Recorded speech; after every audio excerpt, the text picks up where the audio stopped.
Tonight, your biggest sleep problem is your phone.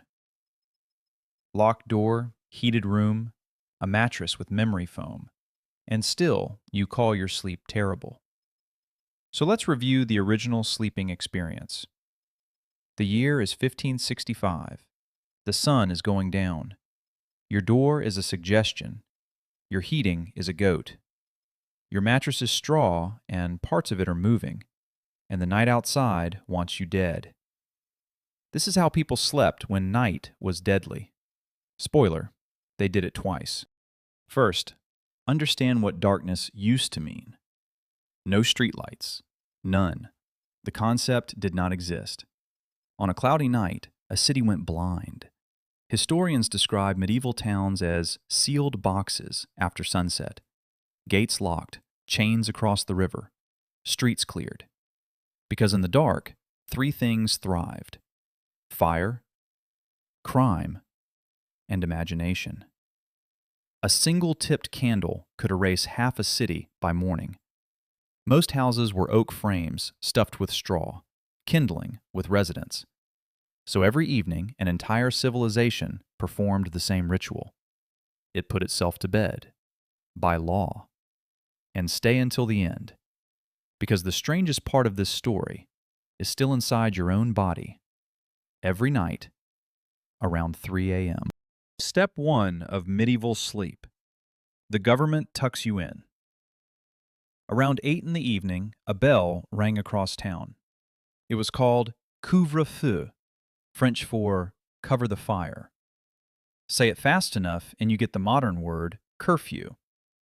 When the bell rang, you raked ash over your hearth. Fire out, lights out, everyone inside. For a while, burning a light after the bell was illegal. England only relaxed that rule in the year 1100. A lamp, illegal. Let that settle. Then the city locked itself like a giant shared bedroom. Gates barred, chains stretched across streets and rivers, and through the blackness walked the night watch. Their job description was simple: find anyone outside, arrest them. Being out after dark had its own legal category: nightwalking. No reason to be outside meant you were officially a suspect. Some towns kept a street cage for people caught out late. You sat in it until morning, getting judged by sunrise. Now add the dark itself. City darkness was total in a way no modern person has experienced. People navigated by memory, touch, and the occasional shrine candle. Falling into a well was a recognized way to die. So was your neighbor's cellar stairs. Outside the walls, things improved even less. Wolves were a documented concern. So were robbers. And so was the devil, who in the medieval mind kept regular office hours between dusk and dawn. Historian Roger Ekirch, who spent decades studying pre-industrial nights, lists the threats people genuinely feared after dark: cold, fleas, criminals, and the Prince of Darkness himself. One of those four is on screen right now. So you survived the streets. You were home, door barred. Time to meet the safest place in your world: your bed. Brace yourself.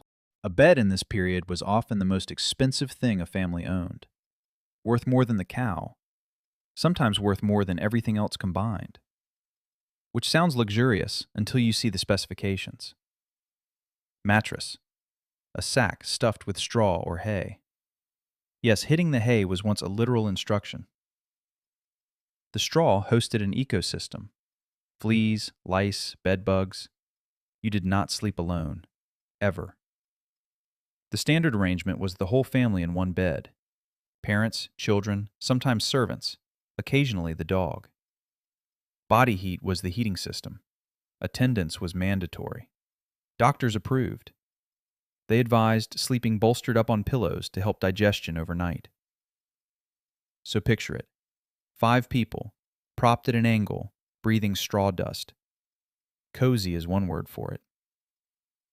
Travel made things stranger.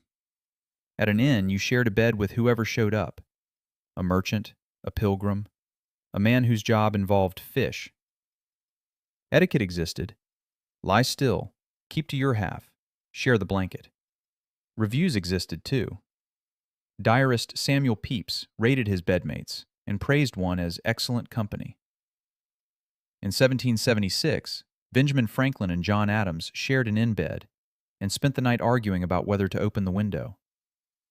Two founding fathers, one window, zero resolution by morning. And then there was the Great Bed of Ware, an English inn built a bed 10 feet by 11. It became a tourist attraction. Shakespeare name-dropped it. In 1689, 26 butchers and their wives reportedly spent a night in it for a bet. 52 people. 52.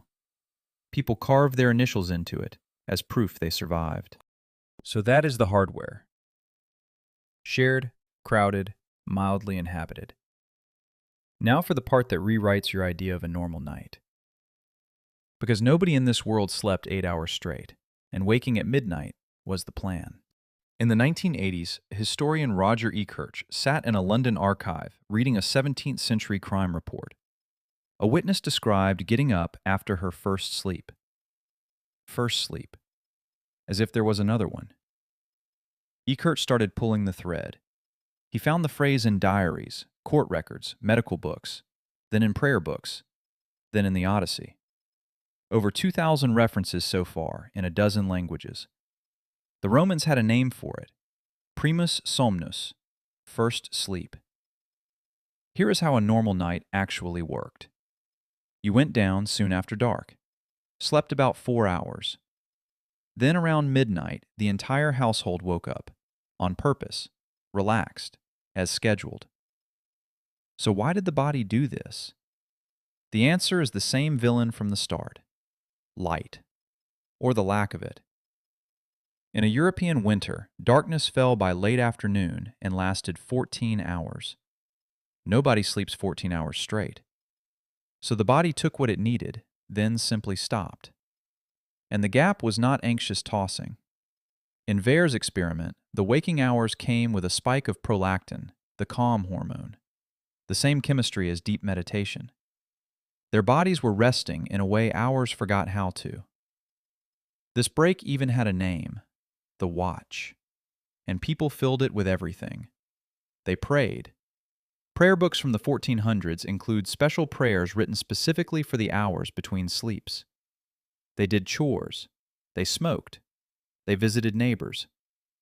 Imagine a knock at 1 a.m. meaning nothing bad. And they handled romance. A French doctor's manual from the 1500s had advice for couples. Wait until after the first sleep, because then, quote, they have more enjoyment and do it better. 16th century medicine, scheduling intimacy around nap 1. Then everyone drifted into second sleep until dawn. Lighter, dreamier. The dessert sleep. And if this sounds invented, science accidentally confirmed it. In the 1990s, psychiatrist Thomas Wehr ran an experiment. He removed artificial light from volunteers' evenings for weeks. 14 hours of darkness every night. Then he watched. By week 4, the men had split their sleep in 2. 4 hours. A calm hour or 2 awake. 4 more hours. Nobody taught them. The pattern was waiting in their biology. Take away the light bulb, and the medieval night comes back. Which raises a question about your 3 a.m. wake-ups. Time for the fact we promised you. Your 8 hours of uninterrupted sleep is the historical experiment. Consolidated sleep is roughly 2 centuries old. Gaslighting arrived, then electric. Night became usable. Coffee houses stayed open, streets filled. Staying in bed looked lazy. The Industrial Revolution finished the job. Sleep got compressed into one efficient block, like everything else on the factory schedule.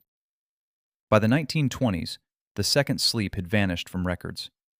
Humans wiped out a sleep pattern older than ancient Greece in roughly 3 generations.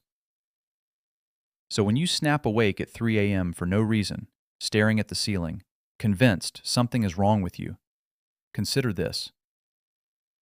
Sleep researchers report patients feeling relieved when they learn that wakefulness matches the old pattern. Your body may simply be running ancestral software. It is waiting for the chores, the gossip, and the prayers. You give it doom scrolling. Time for the verdict. Sleeping in the Deadly Night Era. Reviewed honestly. The room. Unheated. The mattress. Agricultural. The bed. Occupied by relatives and at least one animal. Outdoor access. Illegal after 8.